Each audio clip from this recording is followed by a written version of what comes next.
हरे कृष्णा। मैं प्रेमांजना मोहिनी देवीदासी आप सबका इस दीपावली पर्व पर बहुत बहुत स्वागत करती हूँ। आप सबको मेरी तरफ से दीपावली की बहुत बहुत शुभकामनाएं।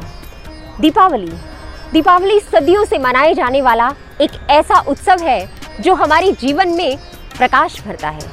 ये प्रकाश का ही तो उत्सव है, दीप और अवली यानी दीपों की पंक्तियाँ। आप सब जानते हैं कि जो भगवान राम हैं वो अनेक राक्षसों का वध करके इस दिन वापस अपने धाम अयोध्या में आए थे और उनका बहुत अधिक दीपों के साथ उनका स्वागत किया गया था। आज ही के दिन एक और घटना हुई थी कि जो पांडव थे वो भी अपना वनवास पूरा कर अपने घर वापस आए थे। ये जो दीपावली है वो हमारे वैदिक संस्कृति में सर्वाधिक प्रचलित त्योहार है और मनाई भी क्यों ना, क्योंकि ये भगवान राम के वापस आने का एक उत्सव है। तो यदि हम थोड़ा सा देखें तो जो हमारा हृदय है वो भी भगवान के रहने का घर है।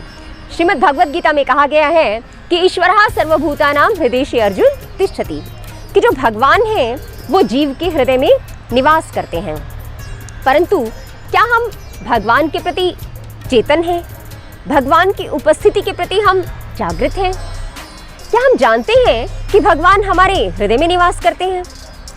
और यदि हम चाहते हैं कि वो हमारे हृदय में जागृत अवस्था में हो, चेतन अवस्था में हो, तो हमें क्या करना होगा? हमें भगवान को अपने हृदय में स्थापित करने के लिए, उन्हें चेतन करने के लिए अपने हृदय को स्वच्छ करना होगा। और वो हृदय स्वच्छ कैसे होगा? वो भगवान के पवित्र नाम के जप के द्वारा। हरे कृष्ण कृष्ण कृष्ण हरे हरे, हरे राम राम राम हरे हरे। चैतन्य महाप्रभु कहते हैं कि चेतो दर्पण मार्जनम भव महादावाग्नि निर्वापणम, कि जो ये हरि नाम का स्मरण है, हरि नाम का जप है, ये हमारे चित्त को मार्जन करने वाला है। तो जिस प्रकार से दीपावली में हम क्या करते हैं? अपने घरों की सफाई करते हैं, कोना कोना हम अपने घरों का चमकाते हैं।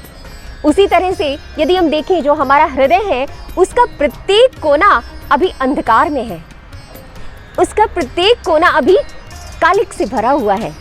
और जब हम हरि नाम का जप करते हैं तो हमारा हृदय स्वच्छ हो जाता है। और जिस प्रकार से अयोध्या वासियों ने भगवान राम को उनका सिंहासन वापस किया, उसी तरह से हम अपने हृदय को स्वच्छ करके और भगवान राम को एक ऐसा सिंहासन दे सकते हैं कि भगवान राम उस पर आरूढ़ हो जाएं। अब उसके बाद क्या होगा? जब भगवान राम वापस अयोध्या में आ गए तो अयोध्या में राम राज्य की स्थापना हो गई। अब राम राज्य की स्थापना हो गई और राम राज्य में क्या था? श्रीमद् भागवतम के 9वें स्कंद में बताया गया है कि जो राम राज्य था उसमें सतयुग सा वातावरण था। हाँ, सतयुग सा वातावरण। राम राज्य तो त्रेता युग में था, तो सतयुग में क्या होता था? सतयुग में इतना सुंदर वातावरण होता था कि प्रत्येक व्यक्ति जो था वो धर्मानुकूल आचरण करता था। वर्षा समय पर होती थी, तो इस तरह से कोई रोग और शोक भी नहीं होता था। तो जब भगवान राम जहाँ पे आरूढ़ हो जाएंगे तो वहाँ पे सतयुग के समान ही राम राज्य हो जाएगा, ऐसा हमारा वैदिक साहित्य बताते हैं। लेकिन इस कलयुग में हम किस प्रकार से कर सकते हैं? तो जब हम अपने हृदय को स्वच्छ करेंगे और भगवान राम को वहाँ आरूढ़ करेंगे तो सच में ही इस कलयुग में भी राम राज्य का आगमन हो जाएगा। पर एक बात है कि हम सब राम राज्य तो चाहते हैं, लेकिन भगवान राम के बिना हम भगवान राम को चाहते ही नहीं हैं। लोग कहते हैं कि हम भगवान को मानते हैं। हाँ ठीक है, आप भगवान को मानते हैं, लेकिन भगवान की कहाँ मानते हैं? तो भगवान की हम कैसे मानेंगे? भगवान ने जो हमें संदेश दिया है, जो भगवान की शिक्षाएं हैं, वो हमें वैदिक शास्त्रों से प्राप्त होती हैं। श्रीमद् भगवद गीता जो है वो एक जीवन जीने की मैनुअल बुक है।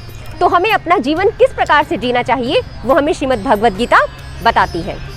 हम कहते तो हैं कि हम भगवान राम को चाहते हैं और भगवान राम को मानते हैं, लेकिन क्या हमारा जो जीवन है वो राम राज्य की तरह से है?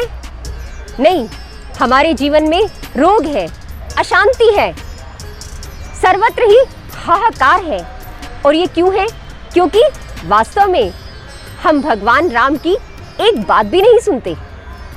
तो यदि हम अपने जीवन में राम राज्य चाहते हैं तो हमें भगवान राम की शिक्षाओं का पालन अवश्य ही करना चाहिए। यदि हम अपने जीवन में सुख और शांति चाहते हैं तो हमें भगवान राम की शिक्षाओं का पालन अवश्य ही करना होगा। और इस तरह से हम अपने जीवन में जो नकारात्मकता का अंधेरा है उसे दूर करके सकारात्मकता का उजाला भर सकेंगे और अपने जीवन के उद्देश्य को भी जान सकेंगे। तो इस दीपावली हमें ये प्रण करना होगा कि हम जो है अपने हृदय में जो भगवान राम है उन्हें जागृत अवस्था में लाकर अपने हृदय को स्वच्छ करके उन्हें एक सिंहासन प्रदान करेंगे और भगवान राम को उस सिंहासन पर आरूढ़ करेंगे। तभी हमारी दीपावली सच्ची दीपावली होगी। हरे कृष्णा।